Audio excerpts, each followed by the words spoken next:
We continue our special series, The China Threat, with a Chinese virologist. She is coming out of hiding to talk to us today.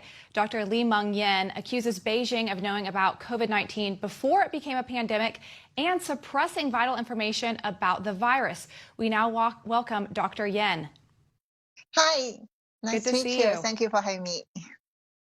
Doctor, so two questions for you. One, are you in fear for your safety because you're speaking out? And number two, when do you think China actually knew about the virus and its potential concern for the rest of the world? Okay, so for the first question, now I'm not afraid of anything because since the time I tried to tell the truth to the world back to 17 January this year, I already know that Chinese Communist Party will try their best to make me disappear, keep me silent. But what I try to do is just to deliver more message, reveal more truth about the COVID-19 things to the world until the last moment. And now I'm in US, I'm going to tell all the things to the world in English, not only in Chinese. I'm not afraid to them at all because even I'm afraid, I still cannot be helpful. And also for the second question is, yes, they know quite a lot, more than you thought, more than we thought. Because from the even back to the early beginning, they already know that this is human-to-human transmission, new type of the virus happened in Wuhan, and it's not come from the Wuhan Huanan seafood market. It's not from the nature origins, not come from bat, not come from penguin, not come from different type of animals. Actually, they had the genome sequence even back to December. I mean, this is when the outbreak already happened in Wuhan. And still, they try to hide the truth and to let the people get infected, even the medical doctors, without any protection. And then they don't inform the world. So even WHO at that time has to reach to secret source, I mean me, be representative of the WHO reference lab in the University of Hong Kong to do the secret investigation to know what exactly happened in Wuhan. And also, this virus actually is the lab modified one based on the PLA discovered and owned Zhoushan bat coronavirus. And there are a lot of evidence even left in the viral genome. It's like the human's fingerprint. If you check it, you will see the problem. But the China government tried their best to collaborate with WHO, with many experts, top experts, including my universities in Hong Kong's top coronavirus expert, to hide this truth and to drive people's attention to fabricated Shizhengli's RATG13 bat virus and later the pangolin virus.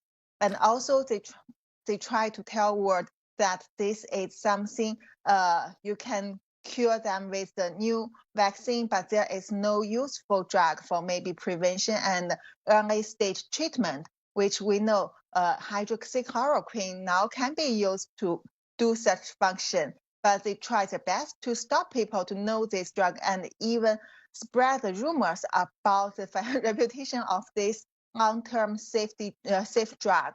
So there are many things. I cannot finish all these stories within one interview. Dr. Yan, are you saying that the World Health Organization hopes that the world doesn't know that hydroxychloroquine could actually help people? Yeah, I think not only WHO. I mean the medical doctors or the scientists, if they want to know whether this drug will be useful for prevention and also early stage treatment, they can go through those articles and textbook and also check even the website of WHO. They have the 20 years history that safe drug list for even children. I mean, hydroxychloroquine is listed there. And this is a drug has 70 years history, which was shown to be useful to anti-malaria or prevent malaria and also anti-autoimmune disease, which share some similar mechanism to anti-SARS-CoV-2. And it was safe for pregnant and children if you use it under the doctor's instruction and do some routine review for retina or monitor your heart problem, which is very rare. If you take it, it will be more safe than you take some, even the painkiller you can get in the pharmacy. Dr. Yan, two questions. I just want to make sure I heard you right. Did you say unequivocally that it didn't get caused, that this did not stem from a bat, but it definitely came from a lab, number one? Number two, have you been in touch with the U.S. government, and if so, what agencies? Okay, yes. This is lab-modified virus based on the Chinese Military Institute discovered some bad coronavirus. They called it JC45 and JXC21. This sequence are exposed in 2017 to 2018. You can check the sequence from NIH Gene Bank database.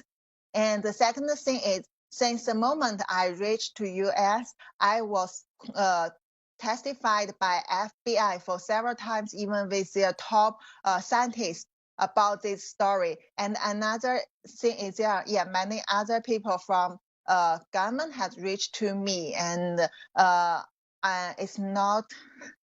Maybe it's not good for me to tell the names at this moment, but I think later. No, just not the names, just the agency. So is it the CIA, the State Department? Which agencies or departments? Homeland people know me since I was in the airport. Yeah. And what has their response been?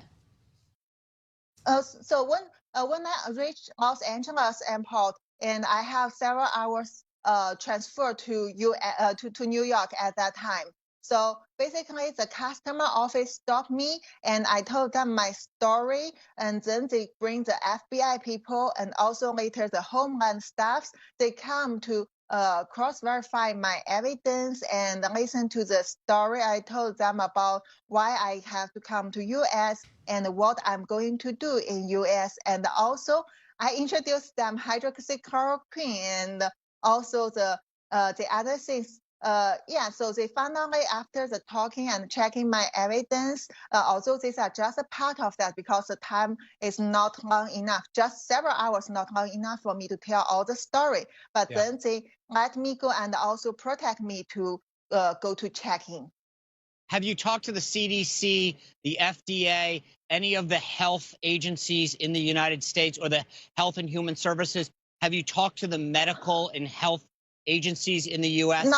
Not people from these authorities, because I came from the WHO reference lab for influenza and also new coronavirus in Hong Kong. And my supervisors, Prof. Li-Meng and also Prof. Malik Paris, they're both the top coronavirus virologists in the world. And from their response and their behavior in the pandemic, I know I cannot trust these people, and then they will sell me to Chinese Communist Party government. And I also know there are quite a lot of connection among even the high-level people in scientific world, in the authorities in U.S. and other countries. So I also can check the evidence, see how those people respond to support the nature origin theory of SARS-CoV-2 virus. And then I know which side they are on.